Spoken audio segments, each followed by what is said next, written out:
Genesis 1. So what is the chapter about?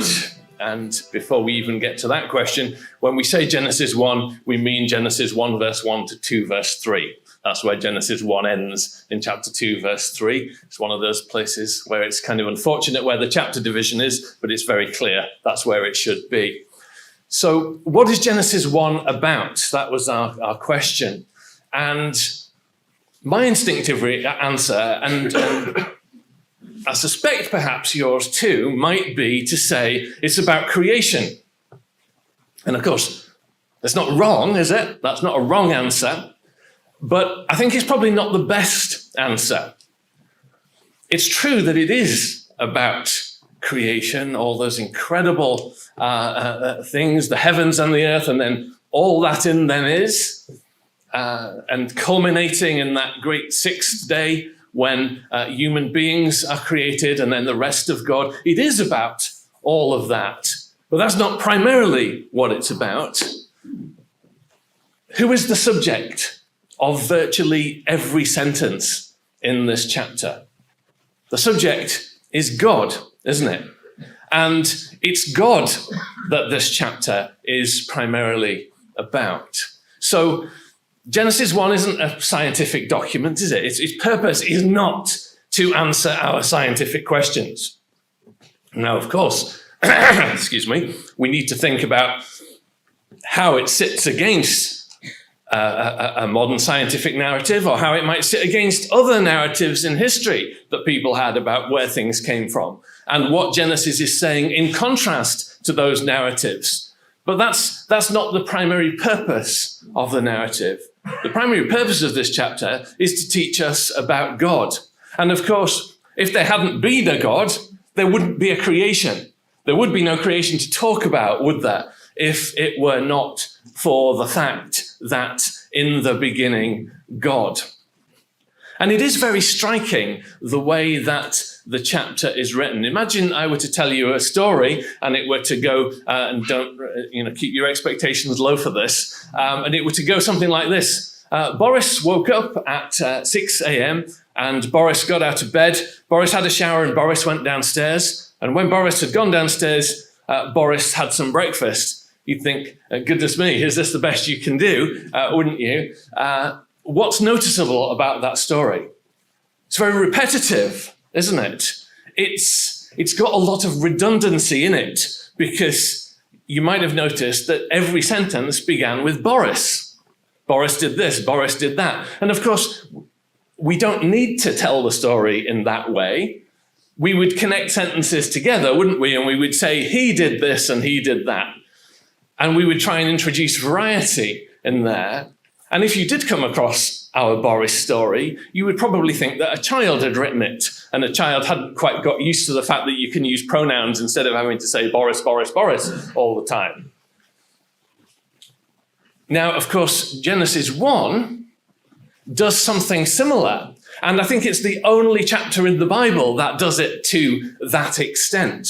And it doesn't do it because it was written childishly, but it nevertheless does it deliberately. It does it for a very specific reason. It does it to constantly take our attention back to the God who did this.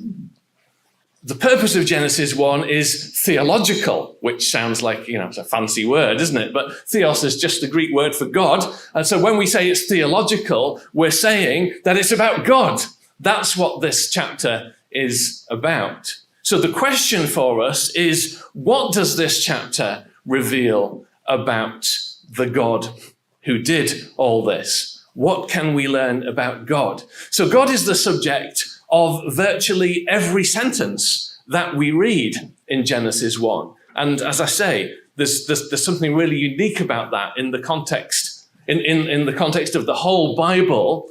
And it's a very deliberate that the Bible should begin in that highly patterned and repetitive way to constantly drive our attention back there. So if we were to think then about the verbs that are used, God made 7 times, God saw 7 times, God created 6 times. God called 5 times. God blessed 3 times. God divided 3 times. God set. 35 references altogether, I think, to God in the chapter. So that, then, is what Genesis 1 is about.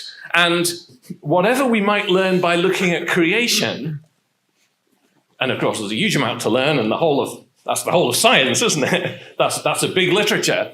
Whatever we might learn about that is but a reflection of the God who made it. And it's the God who made it that Genesis 1, and indeed the whole of the Bible, is focused on. And so it must be as we construct our own reality. This is about what reality is, isn't it? In the biggest sense.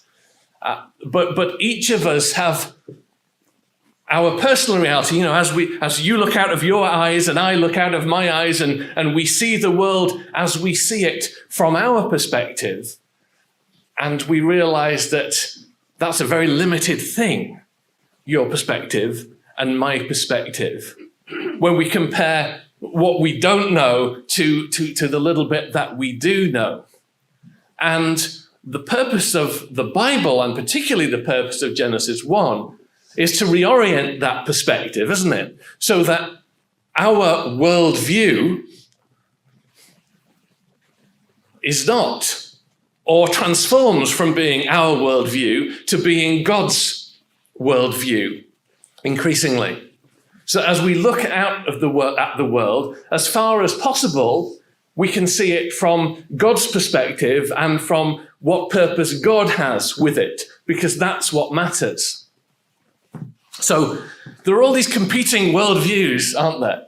And, right now there's a sort of a worldview that's associated with woke. There's a worldview that's associated with communism. There's the worldview of scientism that denies that there is anything else but science. There are all these different worldviews, and there are different worldviews that sit behind different political perspectives, aren't there? A more liberal perspective or a more conservative perspective. All these different worldviews in the world that we bump into in life. We can't help but do that. When we interact with other people, we are to some degree interacting with their worldview, the way they see the world. The purpose of Genesis 1 is to establish a worldview, and it's a worldview that begins with God.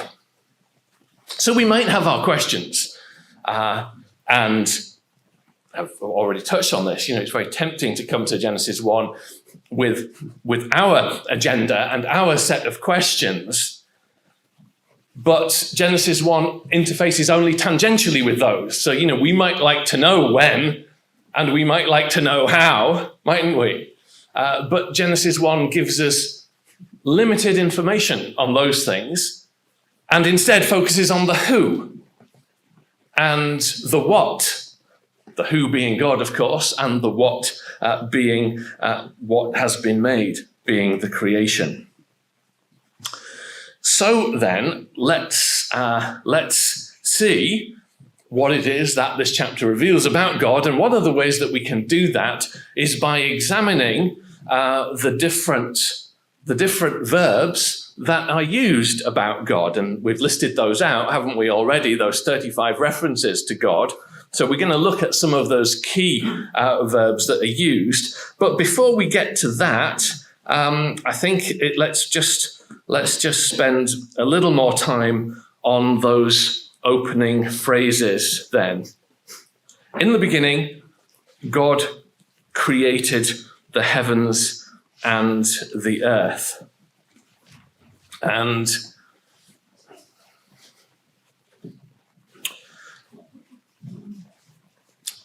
what we see from that, as the rest of the chapter will then go on to open that out and elaborate what that means, is that this is all God's doing, that he is the master and commander, that he is the author of everything. And whatever purpose there is in the world, and whatever it is we find in the world, and whatever purpose we might ascribe to that thing, what is my purpose, or what is the purpose of a cat, or what is the purpose of a monkey?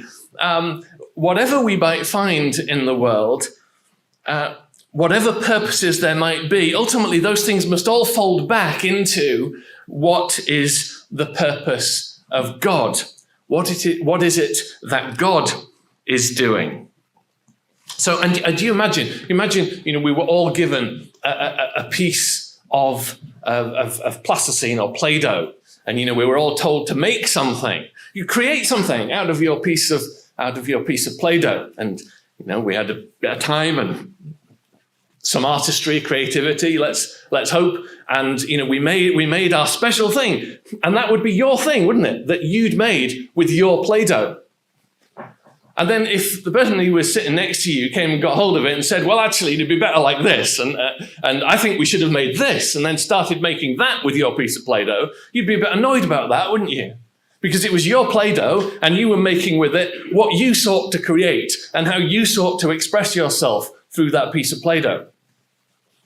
And that helps us start to understand something about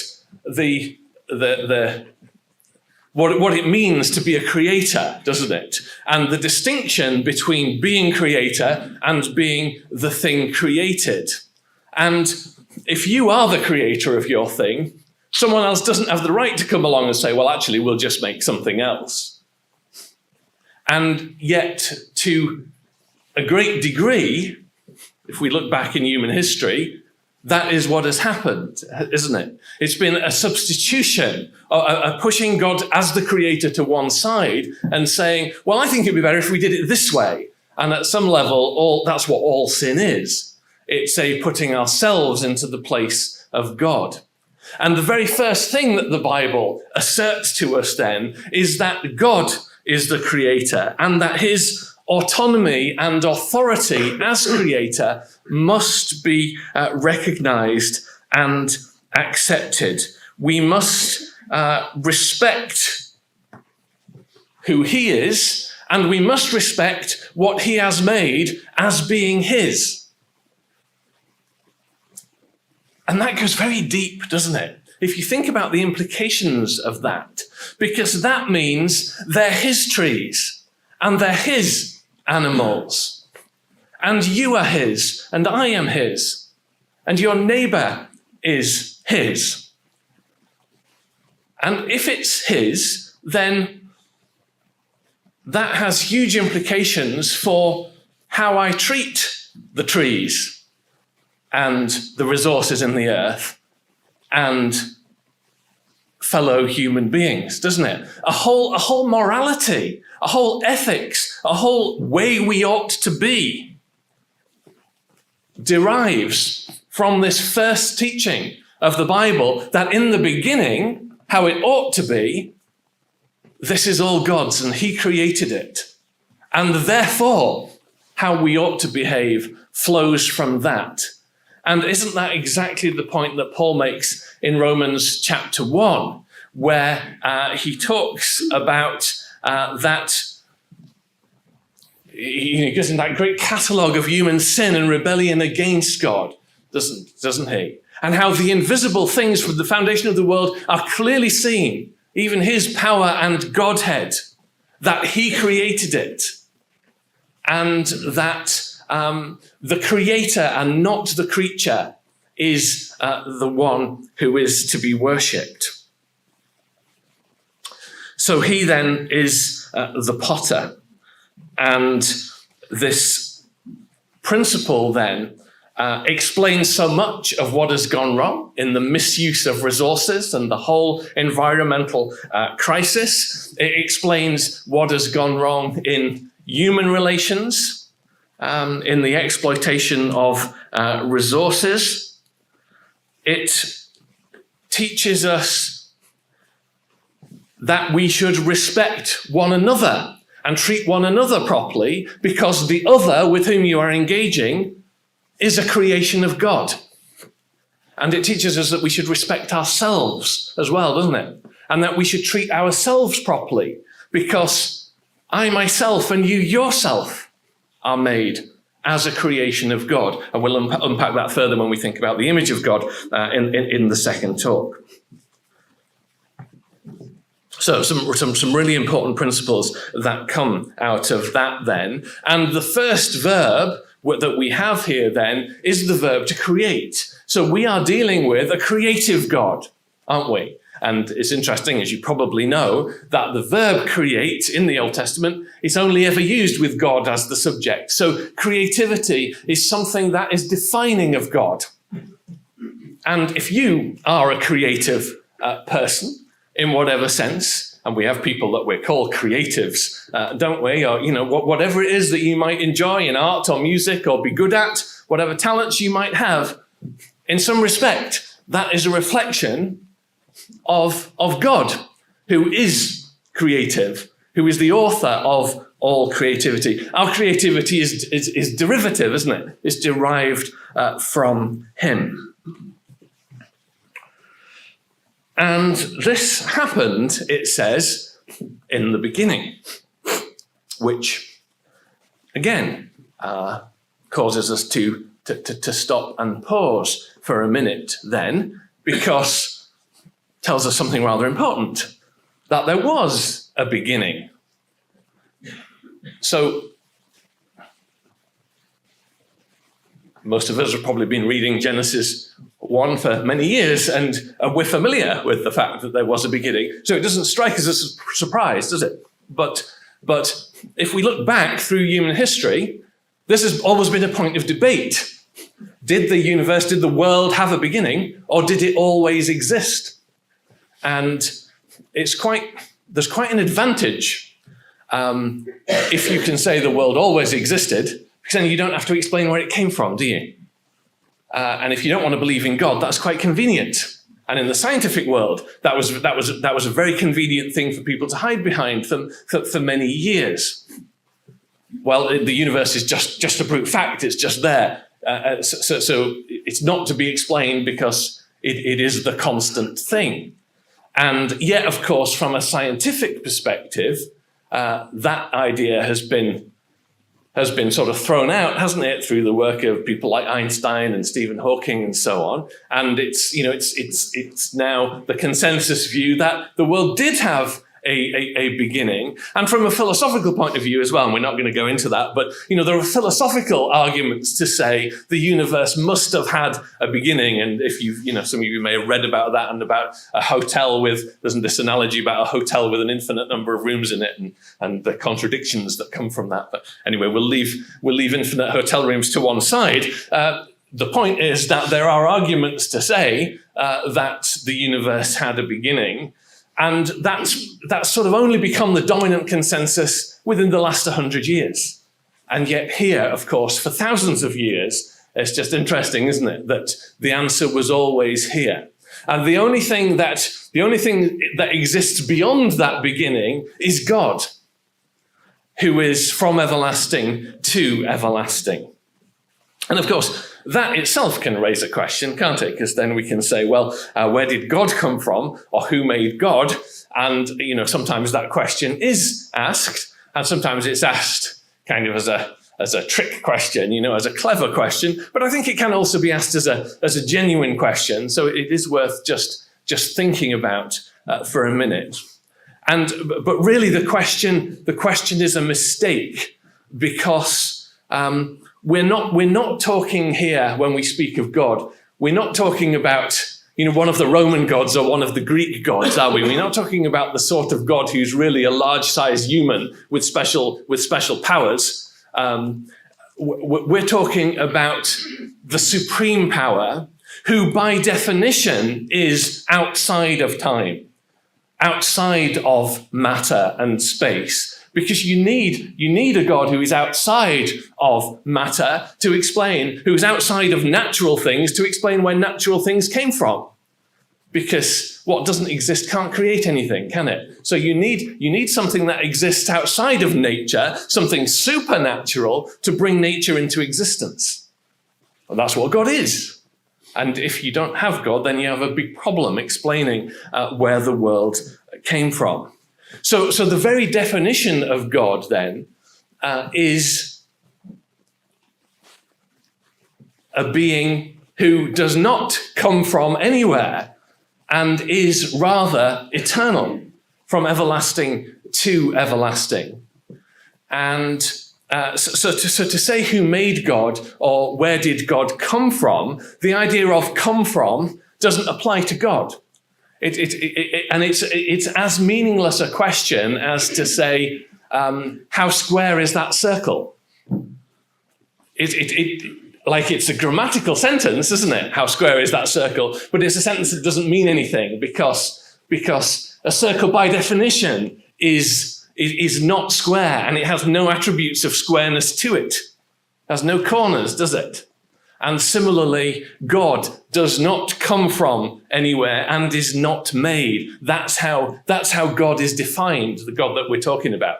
Now, you can have a debate, and you can say, well, I do believe that such a God exists, or I don't believe that such a God exists, and both of those are rational positions. But the who made God question is it's unpicking the very definition of God. You know, it's like saying a unicorn is something with two horns. Well, no, it's not. A unicorn is something with one horn. This is what God is. This is how God is defined as a God who is not made and does not come from anywhere. And then we can debate whether there are reasons to believe in such a God. And of course, there are very strong reasons, which isn't our subject. But one of the reasons, of course, is that you can't explain why there is a world unless you have a supernatural God to explain it. As it was once said in The Sound of Music, nothing comes from nothing. Nothing ever could. So then we have this beginning where the Bible has it right all along, of course, and no surprises there for us, are there? That's just what we would expect. But there's something else about the word beginning, isn't there? So there was a beginning, but the fact that there is, what do we know that has beginnings? Well, stories have beginnings, don't they? And the very notion of a beginning suggests that something is going to happen next. And perhaps something is ultimately going to happen. Perhaps this is the start of something that is going somewhere. And of course, that intuition is absolutely right, isn't it? And the Bible is that story. And we sit within that unfolding history, that unfolding narrative that begins here in Genesis 1, which is an incredible thing, isn't it? To be able to find ourselves in this unfolding history that God began in that beginning. And one of the most amazing things about Genesis, these early chapters of Genesis, is how they set in motion a kind of all these chain reactions of things that are going to unfold through world history and, of course, through biblical history, those two things are mirroring off against one another, aren't they?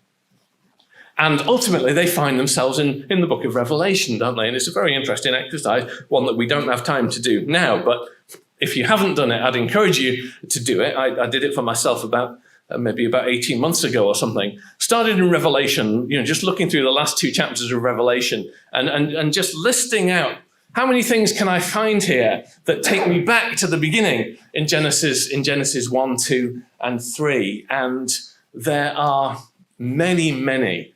Just on a first pass, I think I found about 30 or so things in the ending that take us back to the beginning and let us see that the whole thing of world history and what God is doing with the universe conforms to a pattern, that there is a logic, that there is an order, that there is a structure and a shape here to what God is doing. There is a plan and a purpose, as we so like to say and rightly say in our talks and in our prayers. Or if you start at the other end, and I think it was a chap called Campbell Morgan who may have first used the phrase, talked about Genesis as being the seedbed of the Bible. So this idea that, all these things start to grow in Genesis that bear fruit later on in Scripture. And if you do the exercise the other way around and you go through Genesis 1 to 3 and you say, how many things can I find here that resonate with things that I find later on in the Bible and that occur and occur again and ultimately culminate in Revelation. And, well, again, just on the first pass, I found somewhere between 80 and 90 different, whether it's words or concepts or ideas that find their way through the Bible. It's absolutely beautiful, isn't it? It's an amazing thing because it reflects the amazing God who we serve. So, how are we doing? Let's move then past our first phrase in the beginning. God created the heavens and the earth. In a way, that's almost like a title, isn't it? It's like a title to the chapter, and it's a summary of the chapter, which is then picked up in 2 verses 1, 2, and 3. But it's also a title of the whole of the Bible, which ultimately then will come to its conclusion in Revelation 21 and 22. And now we step into the earth, don't we? And more details about that. And we find something here about the preconditions then that precede the 7 days that are going to be described. The earth and void, and darkness was over the face of the deep, and the Spirit of God was hovering over the face of the waters.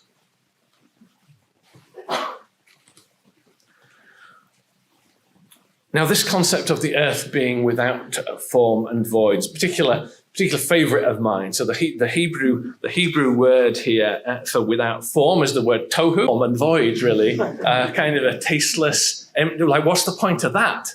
And I apologize to anyone who does like tofu. I'm sure there are good ways of having it. I just haven't found them yet. So something formless and shapeless and void. And the word bohu, that's the void. It rhymes with tohu and bohu. And that's a deliberate thing. It's like a sound play, a rhyming thing. And what's interesting about the word bohu is that it doesn't seem to be a word at all. It's a form, it's kind of a meaningless word. It's the only good thing about it is that it rhymes with tohu. So it's this made up word to sort of capture this kind of nothingness. It doesn't have a definition. And that's exactly how the world was. And all the way through Genesis, Genesis 1, there's this mirror between the world being described and the words used to describe it actually in the chapter. So there's no differentIation of things, is there? There's no clarity. Of course, there's no clarity because it's dark. Darkness is over the face of the deep. So you've got this, and who knows what's down there? And ironically, still today, that's the unexplored bit, isn't it? Those deep trenches that go so much deeper than the highest mountains go high. The depths are much deeper. There is this unexplored deep, and it's dark. So we have no hope of fathoming what there is. And then above the deep, it's just all formless and void. One way of capturing that little play of tohu and bohu, this is Robert Alter's translation, is welter and waste. And the word welter, I don't think is a word either, like the word bohu. And yet you sort of know what it means, don't you? And it was welter and waste. It was just undefined kind of nothingness. Everything bled into everything else. And of course, this is a description of physical reality, but it's also a description of spiritual reality, isn't it? Before the light of God shines.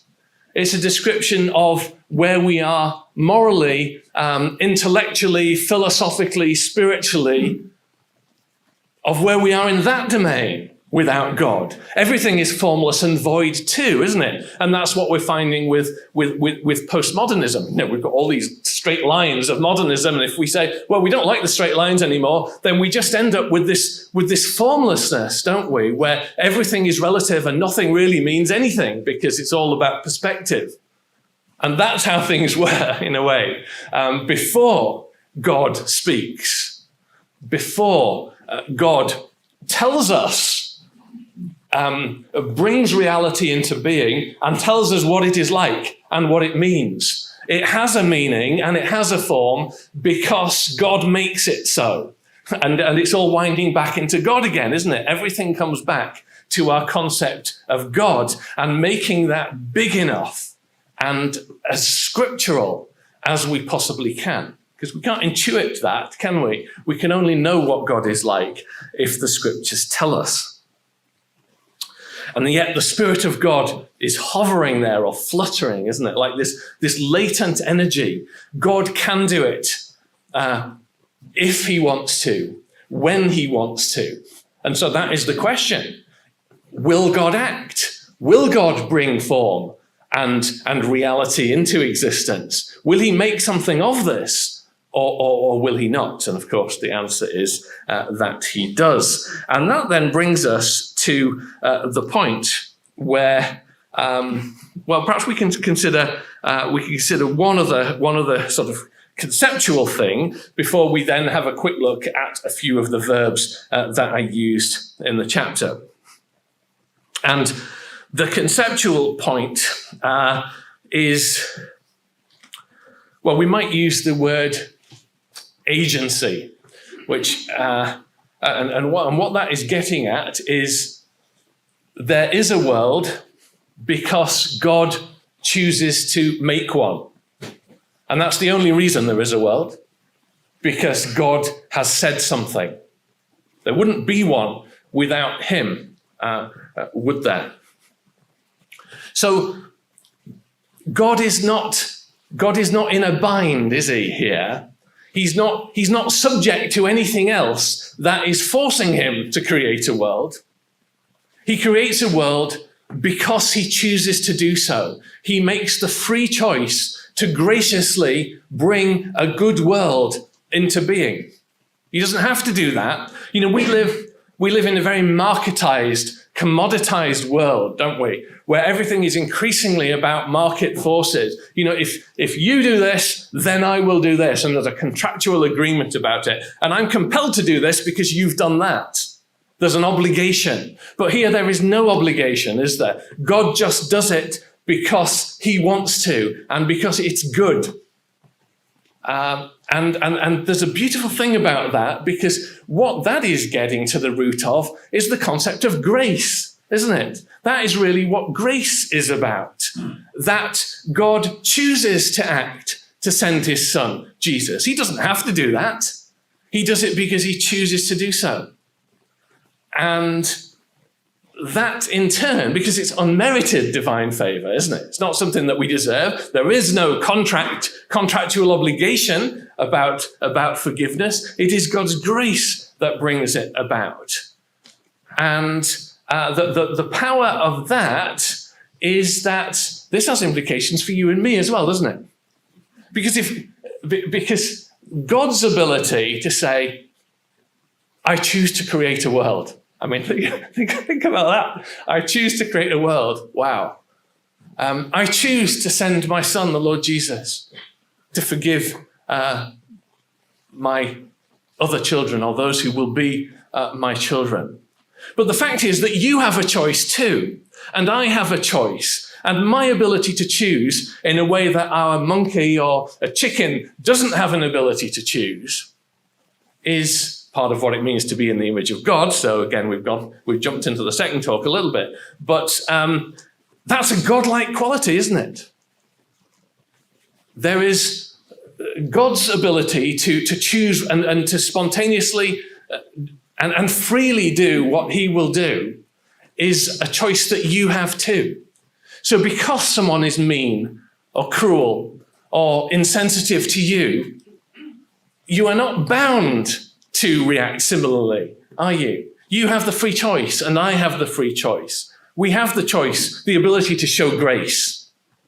We have the ability to choose to create something out of what God has given us, or to choose not to be like that. That's what it is to be a human being. But what that is a reflection of the God who chooses to create a world. So what are we going to do with that is the question, isn't it?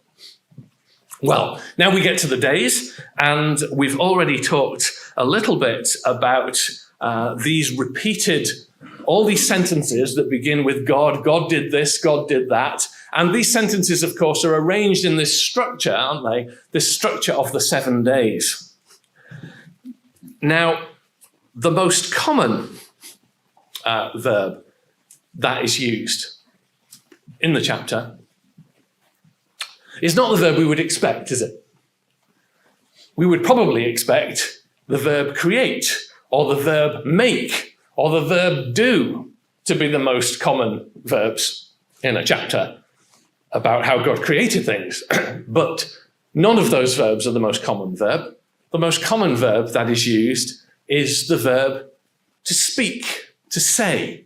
And God said.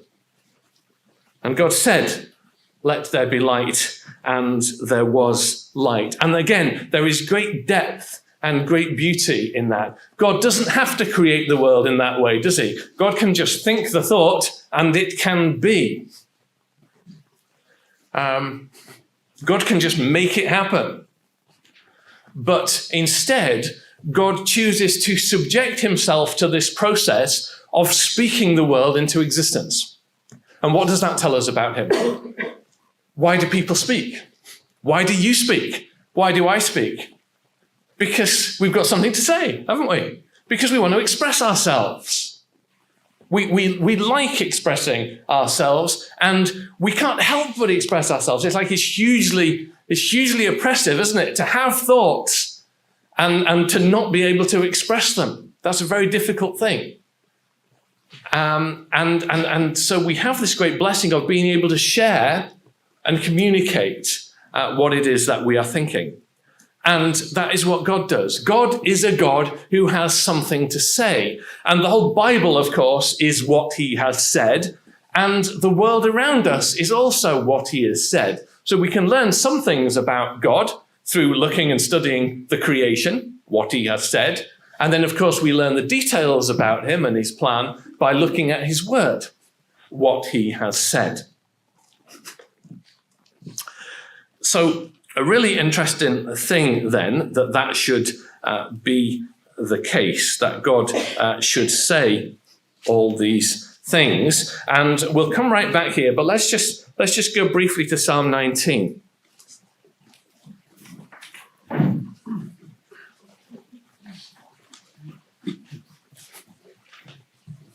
So God instigates the world by speaking, but it's not just, this is not a monologue, is it? This is not a one-way conversation in which God's voice is just booming out. There is something coming back to him the other way, which is a beautiful thing. The heavens declare the glory of God. The sky above proclaims his handiwork. Day to day pours out speech. It's getting even more specific now, isn't it?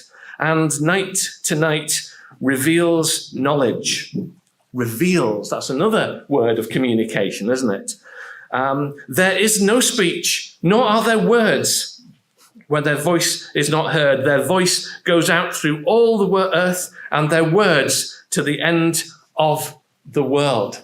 So what we find here then is that the creation, by doing what is meant to be doing, even though it's been kind of repressed, hasn't it, by human activity, the world is itself speaking back the glory of God. So there's a conversation between God and his creation taking place as the world proclaims his glory. And that's what we sang about, isn't it, in that hymn? What though no real voice or sound amidst their radiant orbs be found in reason's ear. In reason's ear. When we actually think about what it means, they all rejoice and utter forth a glorious voice, forever singing as they shine. The hand that made us is divine. That is Psalm. Those are the concepts of Psalm 19, aren't they? Set to music and the words. They're complicated words, but they're beautiful words at expressing these deep concepts.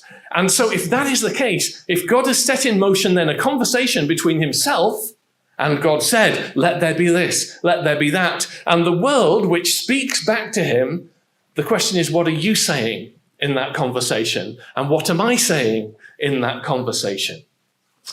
That's the challenge, isn't it? That comes back to us. Because, of course, God has given us, as human beings in his image, with all the faculties that we have, God has given us the greatest potential to contribute to that conversation of fellowship with him. And what is it that God says? Well, he says, let there be, doesn't he? Let there be this, let there be that. And that phrase, of course, is a Hebrew expression. As you know, the Bible was translated into Greek and Latin and then lots of other languages. In Latin, that phrase is fiat. Let there be fiat. So let there be like fiat lux. So that's where the car Fiat gets its name from. Unfortunately, it's not known as the most amazing car, is it? But it's the most spiritual car in terms of how it's named. The Fiat. Let there be. Let there be light. But more importantly, of course, is what it is in Hebrew. And what it is in Hebrew, of course, is a version of God's own name, isn't it? Because God's own name, Yahweh, is, I am what I am. I will be what I will be.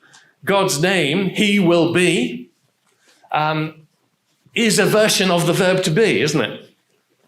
And God says, let there be. So you can hear it in English. Let there be. I will be what I will be. You can hear it in English.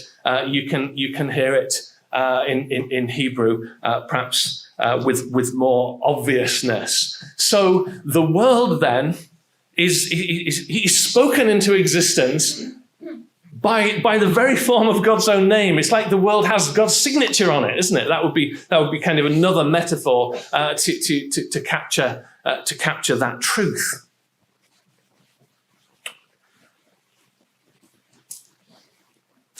So that's the verb. That's the verb to speak. Then that we've thought about, and I think we've got time. We've got time to think about one more verb and one more concept. And again, it's for me. This is perhaps the biggest surprise. This one. And we see that back in Genesis 1 now. God said, let there be light, and there was light, and God saw that the light was good, and God separated the light from the darkness. It's this division, it's this separation, isn't it, that God instigates here. And he doesn't just do it once, does he? Because if we move on to the second day, we find the waters above being separated or divided from the waters below. And if we go on to the next day, we find the land being separated or divided from the waters. And it's counterintuitive, I think, because we tend to think of separation and division as being a negative thing, a pulling apart.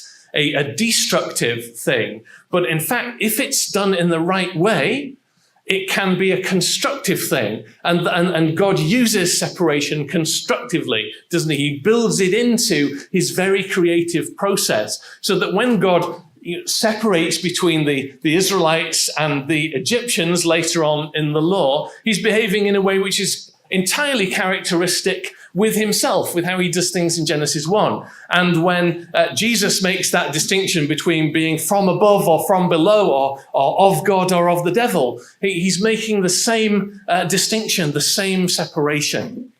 And we, of course, are also exhorted to behave in the same way, aren't we? To actually create something by separating, by knowing the difference and saying, that is something which is good and which I should seek. And this is something which is not good. It might be appealing to me, but it's not good because God has said so. And therefore, I'm going to try not to seek that. And the very doing of those things, of seeking the good and rejecting the evil, is a creative thing. That is what builds character. That is what prepares us for the kingdom.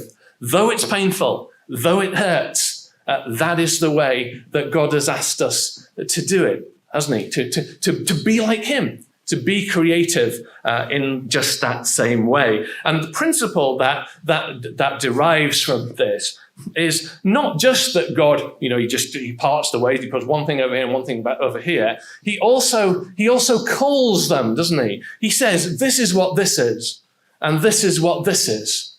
And again, we live in a world now which is confused and doesn't know what to call anything, does it? And doesn't know what is good and what is evil. And the only way that you can ground those concepts of good and evil is to go back to the notion of God at the beginning. Because it's God who calls good, good, and evil, evil. So, and this is, again, if you don't believe in God, this is a huge problem. How do you ground moral values? We all have a sense of moral values, but how do you ground them? So, you say, well, it's wrong to shoot someone. Again, I'm just imagining a world without God, without a religious perspective on this for a minute. It's wrong to shoot someone. That seems the intuitive thing to say, doesn't it? But then, there's an opportunity to shoot Hitler. Well, morally speaking, that then becomes more difficult, doesn't it? Is that good? From a certain perspective, someone could argue that actually that thing that seemed bad could now be good from a perspective. This is a problem. It's a problem in philosophy. But it's not a problem when you believe in God, is it? Because it is God who grounds moral values. And we see him doing that in the very first chapter of the Bible, as he divides one thing from another. And as he says this, as he calls this, and this, that, and as he defines for us what is good. At the end of the various days and the things that God creates, there is a concluding statement, isn't there? There is a statement, and it was so. What God has said comes to pass. And that's how we should try to be with our own speech. Let your yes be yes and your no, no. It goes right back to Genesis 1. So it was so. That is a statement. That is a statement about facts, isn't it? God said, let there be light, and there was light. And it was so. There really was. There are objective truths in the world. It was so. But there's another kind of statement as well, isn't there? And God saw that it was good. Now that is not it's a statement about a fact because God has said it.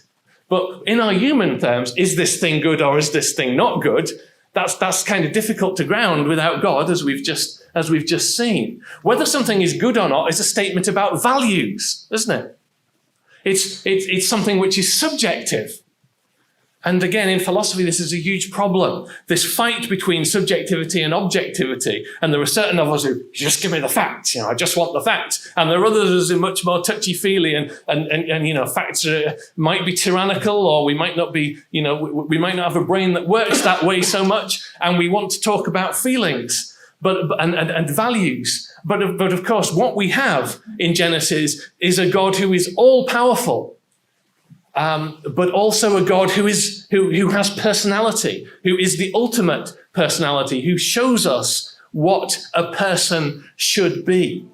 We have both facts and values, don't we here? And it was so, and God saw that it was good. And the basis for our values then, so difficult to establish if we don't believe in God, once we have that worldview that Genesis 1 defines for us, it's like, okay, so that's how I know what is good and what is bad. Because God has set it before me, life and good and death and evil, so that we might choose the good. And as far as we possibly can, and with his help and forgiveness, divide ourselves from what is evil and seek to follow in his steps and be part of the great purpose that he establishes here at the very beginning of the Scriptures.